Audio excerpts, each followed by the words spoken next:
I'm going to hand over to you, Cameron. Please, come on up. Got a little clicker? Have you got a little clicker?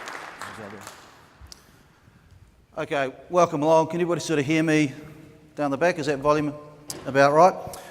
Right, the big spirit I'm wanting to talk about today is centred around the whole idea of change. But what I want to encourage people to do as I go through my presentation is that the glass can be both half empty or half full, but we still need to drink. Now, you can take a big mouthful or a small sip, but pretty hard to stay on the sidelines. Let's have a look at someone like Donald Trump. My personal view, I'm not a big economic fan of what he does. Glass half full interpretation of Donald Trump, you're seeing a record number of women in America now want to get involved in politics. That's called galvanisation, the flip side. Have a look at those terrible shootings we've seen in America. We saw another episode the other day.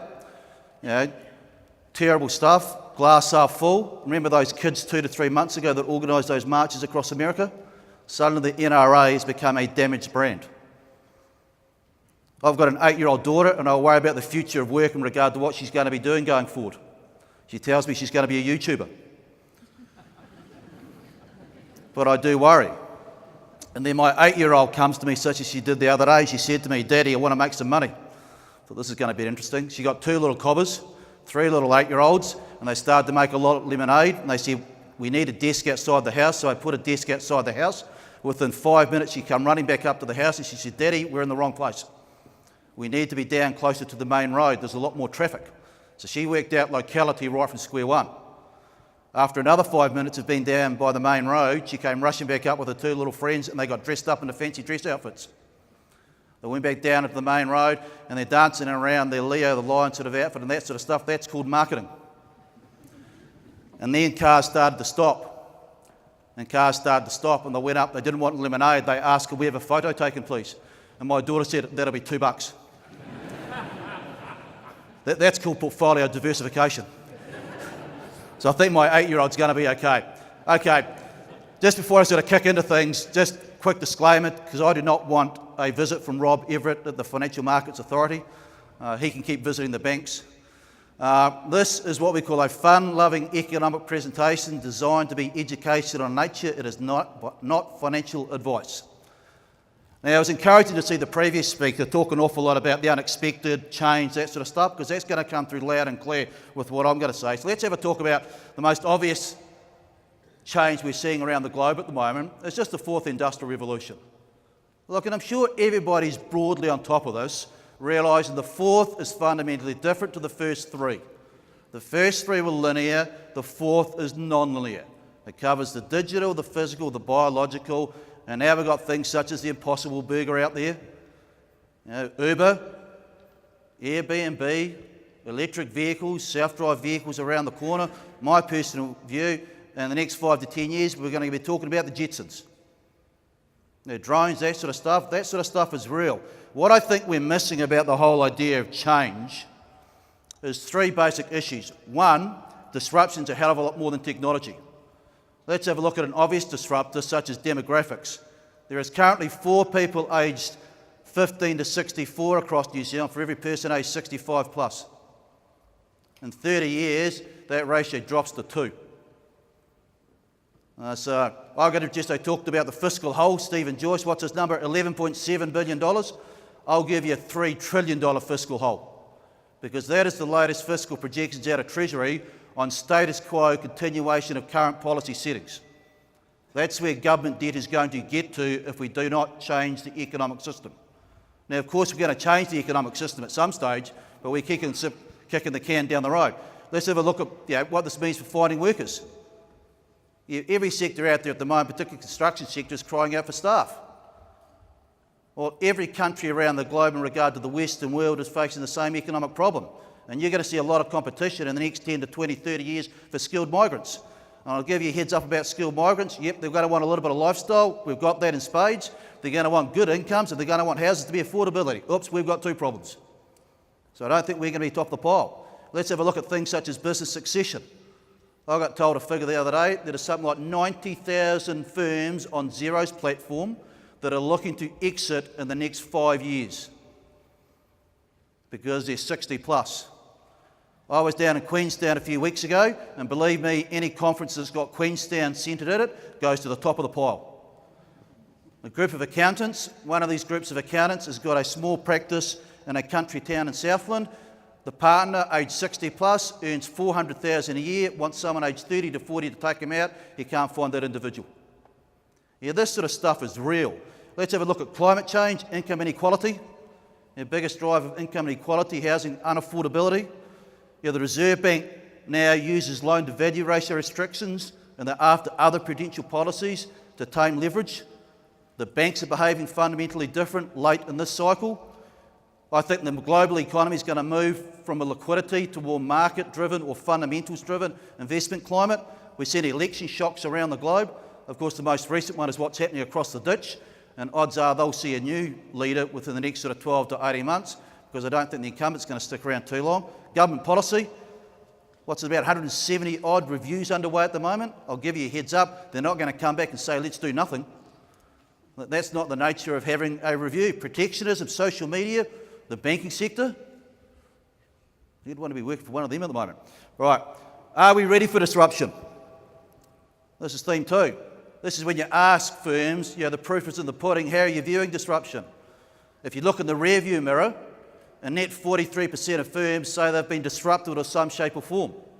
And this can be the impact of online shopping. We know the whole attitude to the workforce in regard to flexibility is coming more and more to the fore. That's impacting office space. But 1 in 2 firms are saying they've been disrupted. You ask the same questions about what their expectations are going forward, the number drops from 43 to 36. So here's the message.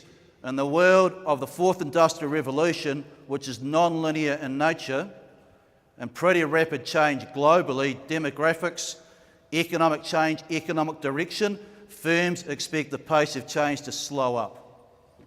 And I look at that and I say, wow, they're smoking pot. Yeah, of those 36% of firms, you've got something like 3 in 5 expect or have a plan in place to respond. So 3/5 of 36 is about 22, 23. So there you got about 78% of New Zealand firms with that good old-fashioned New Zealand attitude, it's going to be okay, I'll sort it out when I can. And I think that's a pretty dangerous strategy, because where we sit at the moment is standing on the sidelines doing nothing is not a risk-free strategy. Because once the disruptors get distribution capability, well, that's it. You're gone. The sad thing across New Zealand at the moment is if you look at firms' attitudes to risk across New Zealand, we're pretty risk-averse. We're more inclined to take a pretty small risk as opposed to a pretty large risk. In fact, if you look at what we tend to take, about 50%, about small risk is about 50% of firms. Your moderate risk is another 37. Your high risk is pretty trivial. And New Zealanders have got this good old-fashioned, it's going to be okay, I'm quite happy with the 3 Bs. And one of the things we're going to have to change across this economy going forward is going to be the preparedness to risk up. Because that is the only way you're going to deal with the potential of being disrupted. And that requires a pretty massive DNA change across New Zealand. Let's have a look at the global economy. Their glass half full. Growth in the world's most powerful economy. Good old Uncle Sam looks pretty damn good. There's a reason interest rates are moving up. That's because Uncle Sam looks okay. That should be celebrated. Having interest rates at 0 bounds is not a good economic signal. Global unemployment rates have been falling. We're working through the economic adjustment of the GFC board. In fact, some countries are well up the other side. Some countries have still got problems. Glass half empty. We've got what we call the 4 to 5 potential horsemen of the apocalypse. There's a whole lot of debt, and the Fed's lifting rates. That's normally a pretty potent combination and not a positive one. Demographics are poor. Productivity growth is weak. There's been a hell of a lot of corporate debt issuance marginally above junk. Policy armoury is empty. China, glass half full. You could put it on that column. You could put them in the other side as well. There's a lot of doomsays out there towards China because they've got a lot of US dollar debt, investing in a lot of poor performing assets, various emerging market economies, Trump, Italy, Brexit. Now we've got a lot across the Tasman in regard to Australia. Bottom line with all this is not what you call a low volatility world. We are late in the economic expansion. It's been about 10 years since the last hiccup. and most people know we're going about a 10-year pattern, so we're on notice. Glass half full, US Federal Reserve lifting interest rates, great thing to get the New Zealand dollar down. Exporters win. Glass half empty, not so great for importers heading into Christmas. They're now buying their goods at 67 cents in the dollar. It was 74. There's a 10% hit. Are they going to be able to put up their prices 10% by Christmas? Good luck with that. What's going to be the impact on inflation? Are they going to be able to pass on price increases? Watch this space in 2019. Impact on emerging markets, we'll talk about that in a second. What about the impact on asset valuations? If interest rates or lower interest rates manage to reflate the global economy, surely higher interest rates are going to slow or got the potential to force valuation adjustments. That is partially true. It will be true if the growth side of the equation doesn't hold up. At the moment, what we've got in America, we're seeing interest rates move up slowly, steadily. The risk-free rate's moving down in price, it's going up in yield. As long as growth holds together, you're not going to see a fundamental asset price correction. If we start to see the growth side of the equation falter, watch out. And of course, what we're starting to see around the globe at the moment is you're starting to see a little bit of action, and it's not what you call the positive variety in regard to some key emerging market economies. They've all got a hell of a lot of US dollar debt. That wasn't a problem until their currencies start to go down. And then if your currency goes down by half, all of a sudden your US dollar funding goes up by the reciprocal of that. There is real concerns at the moment that Turkey could be the precursor of things to come. Some of these countries are having to hydraulic interest rates to pretty high double-digit levels to defend, protect the currencies, and they're still seeing capital flight. But the bottom line here, if you look at the global economy, glass half full, America is good enough, strong enough to withstand higher interest rates. So the Fed looks like they're going to keep doing the job at hand. The real concern is that what's good for Uncle Sam might not be good for the rest of the global economy that's got an awful lot of US denominated debt. So we are on notice. Across the Tasman, I just saw overnight, in fact it might have been this morning, Westpac just lifted interest rates 14 basis points. Out of cycle interest rate hike. And what you've got at the moment in Australia is that the banks are tightening the availability of credit. The housing market was already starting to fall, and then the banks come along and hit you with higher interest rates because of higher funding costs. That is not what you call a positive combination. And what you've got in Australia at the moment is potential for what's called the credit accelerator, which has dominated for about 30 years. You just flow of credit, leveraging up the balance sheet, drove asset prices up, happy days. You've got the potential for that to turn into a decelerator. And we're starting to see early signs of that across the Tasman. People are asking the question whether it could at Auckland next because of the valuation excesses. I don't think so, but watch the space. Let's go into something a bit more glass half full. Lack of skilled employees in New Zealand is the biggest economic problem we've got. That's a problem. You can be glass half empty. I view glass half full. It's one hell of a nice economic problem to have. I was talking to a dairy farmer the other day. He said he's advertising the staff. The first person called up and he told him, you need to have a mandatory drug test. Ooh, can I call you back in 2 months? He got the same response from person number 2. Yeah, for some sectors out there, just pass the drug test. We'll teach you everything else. Yeah, unfortunately, mental illness, mental health issue is a massive issue across New Zealand. Yeah, so we are really into the pool of the unemployable, but it's a nice economic story. And sometimes I think we need to be reminded that New Zealand at the moment is actually in a pretty good space structurally. So when you hear Grant Robertson or Adrian Orr come out and say, look, things should be fine and dandy, they're absolutely telling the truth. The problems are numerous. 1, business confidence. Business confidence, glass half full, is what we call a junk, useless economic indicator. And I say that with all due respect to the ANZ. The Business Outlook survey is not a useless economic indicator. If people think it is a business confidence survey, it is not. They have a business confidence question. Business confidence under the previous government averaged minus 18, and real GDP growth averaged plus 3.5%. So let's just throw it in the bin. The glass half empty interpretation, and the previous speaker sort of touched on it, we've started to see some of the more important economic indicators. Firms' own activity expectations, hiring and investment intentions have slowed up in the past 3 to 6 months. In fact, it's more than that, it's the past 9 months. We're going to get another reading in about 25 odd minutes, so watch the space in regard to what that's telling us. Now, back in the previous cycle, when we had the business sector that was down in the dumps, we had two big things going for us. One, we were early in the economic cycle, so growth was picking up. Now, when growth is picking up, that drives what's called the accelerator model, encourages firms to invest. What we also had in the early 2000s, we were early cycle, so asset prices were moving up and costs really weren't. And if asset prices are moving up and costs are not, that encourages firms to invest. It's what's called Tobin's Q. What we've got at the moment is a dangerous combination because we're late in the economic expansion. So the accelerator is not there. Asset prices are levelling out and costs are moving up. So you are starting to see some construction companies get into difficulty, and you're going to see a bit more of this sort of stuff as well. And of course, we've got uncertainty. So all three of your classic channels in regard to investment are basically telling people to check over the deals again. This is not like the early 2000 period. But let's have a look at glass half full. People forget that New Zealand tends to blow itself up prior to the global economy blows us up.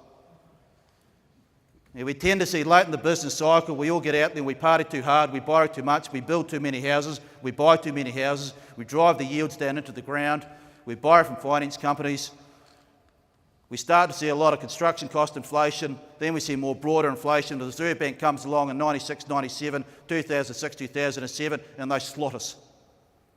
Interest rates move up, you've got a domestic recession, and then lo and behold, a big bad global event comes along and hits us again, and we get whacked twice.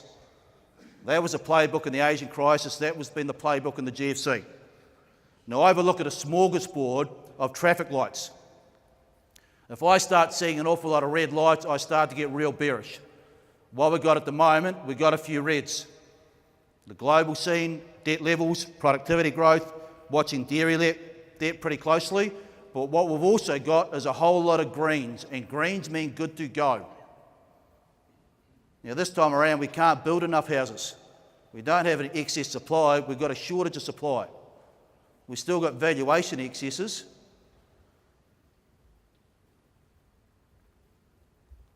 The banking sector and loan to value ratio restrictions took away the punch bowl just as the party really started to rock. People do not like the fact that the Auckland property market at the moment is pretty weak. I think that's hallelujah. It is actually reducing a key point of vulnerability that we'd see a major correction or downturn on the other side.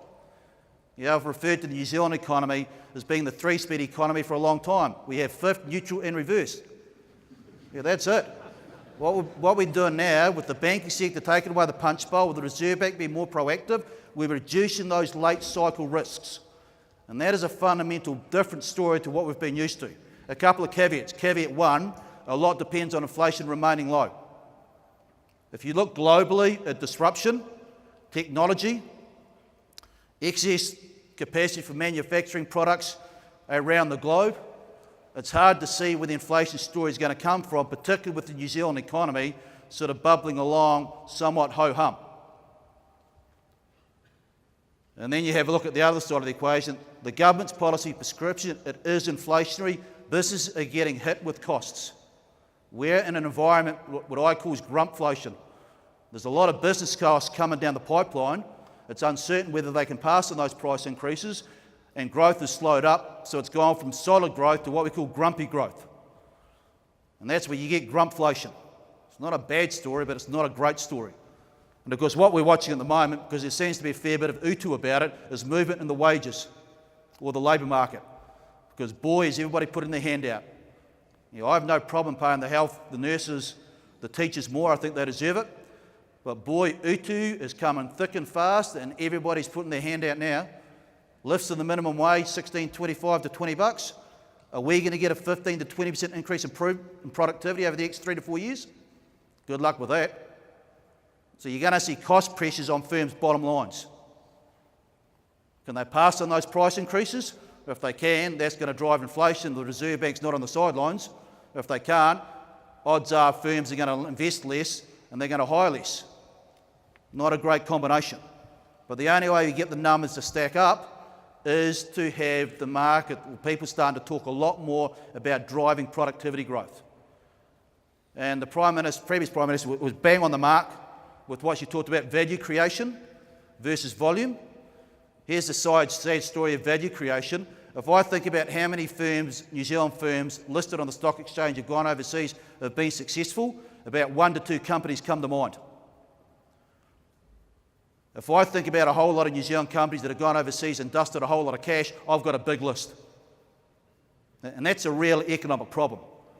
Because the foreigners, when they buy in New Zealand, they tend to get the cash cows and we pick up the dogs with fleas. We are not going to get wealthy selling goods to ourselves. We're going to get wealthy selling goods to the rest of the globe, and that's got to be about value creation, and unfortunately, we've made an absolute meal of it. The few big companies we have need to be executing. Unfortunately, they're not. Quickly, there's a shift to a more fundamental-based investment mindset. Your asset valuations are stretched, credit criteria has been tightened, restrictions on foreign buyers, and of course the government has got the property market, including the dairy sector, in the crosshairs, ring-fencing of losses, extension of the bright line test. The dairy sector, you've got environmental taxes. You're welcome to the new normal, where I think we're going through a big structural adjustment. The big structural adjustment is cash flow is going to be king. The yields have got to stack up. At the moment, the yields are not stacking up. So you see a Mexican standoff in the dairy sector and also in the residential sector, particularly the most expensive markets. That is adjustment that is underway. Economic theory, the Treasury's telling us this, so is the Reserve Bank. Hallelujah, the economy's okay. Yeah, migration's peaked, housing's flattening, construction's probably peaked. We're not getting a lot of growth from those parts. Impetus for migration is still there, but it's not as strong. Good news, commodity prices are buoyant, government spending a lot of money, wages moving up, lower New Zealand dollar. Economic theory tells me the New Zealand economy should be good to go in 2019. You can throw economic theory out the door. Economic theory doesn't work. This is the economic reality. We are hitting some sectors on the head. So migration flows are easing up. That is going to help slow growth. We're going to get zero growth at best out of the dairy sector and the non-renewable sector over the next 5 years. The positive wealth effect from turbocharged asset price movements, I think we've done the dash on that. Yeah, that impetus from spending, from wealth creation, has been a huge driver of growth because we've used the house like an ATM card. SMEs have used the house to finance their expenditure plans, through their investment plans. Yeah, that's how the whole model has worked. Now, I don't have a problem with hitting the left-hand side of the ledger because that economic model, as has been often cited, was basically, it's unsustainable. You can't have a credit model, a credit accelerator model continuing into perpetuity. We can't just put all these migrants into the country without expecting to have pressure on housing and infrastructure, schooling, health, that sort of stuff. We've got to face up to the responsibilities of climate change, the environment. Now, those hits are hits we are taking. The big problem we've got at the moment, in my personal view, is that I'm fine to take the hits as long as we're identifying, unlocking something on the other side. And this is a fundamental problem, because if I think about what we're unlocking on the other side, there is no other side. I go back to the 2018 budget, and they needed to redefine what an economic development initiative was, because boy did they stretch credibility. Your heart's in the right place. The plan in regard to what's going to replace the left-hand side is sadly lacking. By my calculations, that left-hand side of the ledger, if migration goes down to about 20 to 30,000 in the next 3 years, which I think it will, is going to be a 1% hit to GDP. So suddenly 3% GDP growth becomes 2%. 1% less GDP growth, well, there's $800 billion out of tax revenue every year. We get 2 years of 2% GDP growth versus 3%. By year 2, it's 1.6 billion. By year 3, it's 2.4. It's a little bit like getting the All Blacks getting rid of the oval ball and saying, now you're going to play with the round ball. Aaron Smith, your halfback, try to spiral past the round ball. Cody Taylor, your hooker, try to throw the ball in. Different goal kicking style. The big message here is that transitions or changes do not happen overnight. They take time. And what I think is going on at the moment across New Zealand, we're making a fundamental error. We are underestimating how long that economic transition is going to take. So I'll wrap up. Final points. Look, disruption is here. It's not just technology. It is across the board, and it is coming down the pipeline at 1,000,000 miles an hour near you. Managing change is the big issue. The global economy, I like the cyclical story, particularly out of America. The emerging market stuff and the structural side of the equation, keep an eye on it.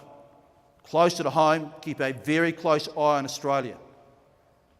They've got a lot of debt. We're starting to see out-of-cycle interest rate hikes and property prices are already falling.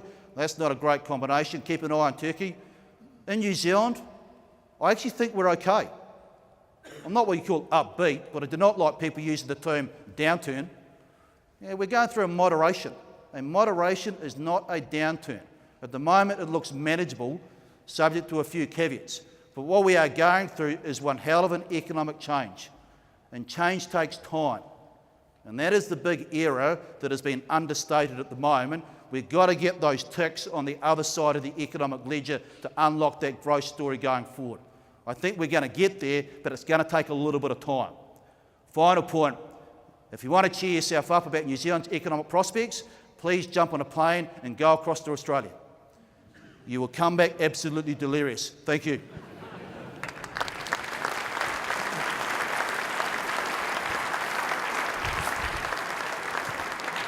Cameron, Cameron, thank you very much. Before you go, I just want to quickly pick up maybe a couple of questions. I mean, how does one unpack all of that? But I want to talk about the right-hand side of the ledger and ask the question, is it government's responsibility to make that happen, or what responsibility does business have to the right-hand side of that ledger? Well, I'd like to see the business sector buy into the spirit of what's going on here. But I don't think the government is doing itself any favours on a whole lot of levels. Because unfortunately, there is no plan. Well, let's be brutally honest about it. If you go back and have a look at, even the stuff that I agreed with, the R&D tax credit of $1 billion, it ruled out SMEs because you've got to spend $100,000 on R&D to get that credit.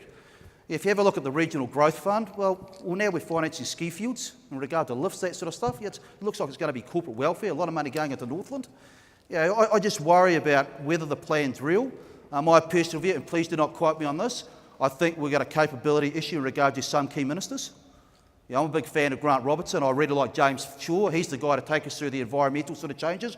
Boy, there's a couple of others that I think need to be shifted. The second question I want to pick up on, when we talk about business, you spoke about expansion and how hopeless we are basically overseas, and Pumpkin Patch immediately comes to mind. What are we doing wrong?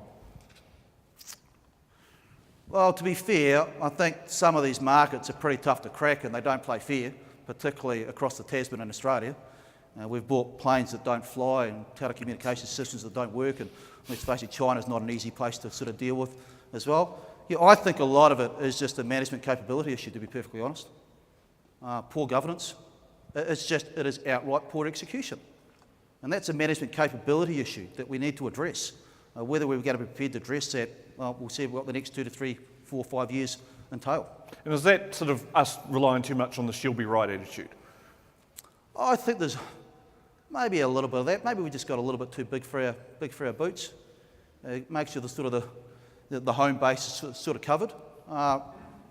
It's easy to identify what's gone wrong, but one of the things where I think we're going to have to think about really seriously is that if we're going to take on the globe, we're going to have to embrace a lot more foreign direct investment to get connected.